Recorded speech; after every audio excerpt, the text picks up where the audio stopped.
அஞ்சல் அலுவலக மாதாந்திர வருமான திட்டம், அதாவது போமிஸ் என்பது இந்திய அஞ்சல் மூலம் வழங்கப்படும் அரசாங்க ஆதரவு முதலீட்டு திட்டம். இது பாதுகாப்பான, நிலையான மற்றும் நம்பகத்தன்மை வாய்ந்த மாத வருமானம் பெற விரும்பும் தனிநபர்களுக்காக வடிவமைக்கப்பட்டிருக்கிறது. ஒவ்வொரு காலாண்டிலும் மற்ற சிறு சேமிப்பு திட்டங்களைப் போலவே போமிஸின் வட்டி விகிதங்கள் அரசாங்கத்தால் திருத்தியமைக்கப்படுகின்றன. இந்த திட்டத்தில் முதலீட்டாளர்கள் மொத்த தொகையை 5 வருட காலத்திற்கு டெபாசிட் செய்து அவர்களின் வைப்பு தொகைக்கு முன் தீர்மானிக்கப்பட்ட வட்டி விகிதத்தில் மாதாந்திர வட்டியை பெறுவார்கள். முதிர்வு காலத்தின் முடிவில் அசல் தொகை முழுமையாக திருப்பி தரப்படும். சுமாரான வருமானம் மற்றும் முதலீட்டு ஆபத்து இல்லாததால் போமிஸ் குறிப்பாக ஓய்வு பெற்றவர்கள், மூத்த குடிமக்கள் மற்றும் ஒரு குறிப்பிட்ட வருமான ஆதாரத்தை தேடும் நபர்கள் மத்தியில் நம்பிக்கைக்குரியதாக இருக்கிறது. மாதாந்திர வருமான திட்ட கணக்கை குறைந்தபட்சம் 1000 ரூபாயிலிருந்து தொடங்கலாம்.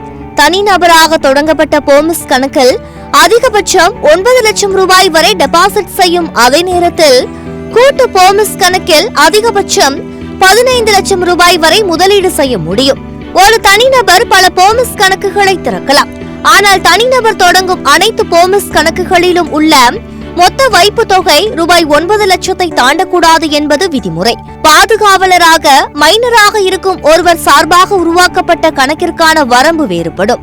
உதாரணத்திற்கு, இந்த திட்டத்தில் தனிநபர் ஒருவர் அதிகபட்சமாக ரூபாய் 9 லட்சம் செலுத்தி கணக்கை தொடங்கினால் கணக்கு தொடங்கப்பட்டதிலிருந்து 5 ஆண்டுகளுக்கு 7.4% வட்டியாக மாதம் 5550 ரூபாய் பெற முடியும். திட்டத்தின் முதிர்வில் அவர் தாம் டெபாசிட் செய்த ரூபாய் 9 லட்சத்தையும் மொத்தமாக பெற்றுக் கொள்ளலாம்.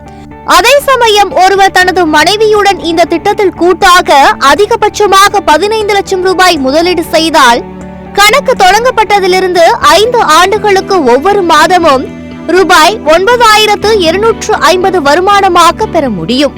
திட்டத்தின் முதிர்வில் அவர் தனது டெபாசிட் தொகையான ரூபாய் 15 லட்சத்தை முழுமையாக பெற்றுக்கொள்ள முடியும். எனவே லாபகரமான இந்த போஸ்ட் ஆபீஸ் திட்டத்தில் சேருபவர்கள் நல்ல பலனை அடையலாம் என்பது உறுதி.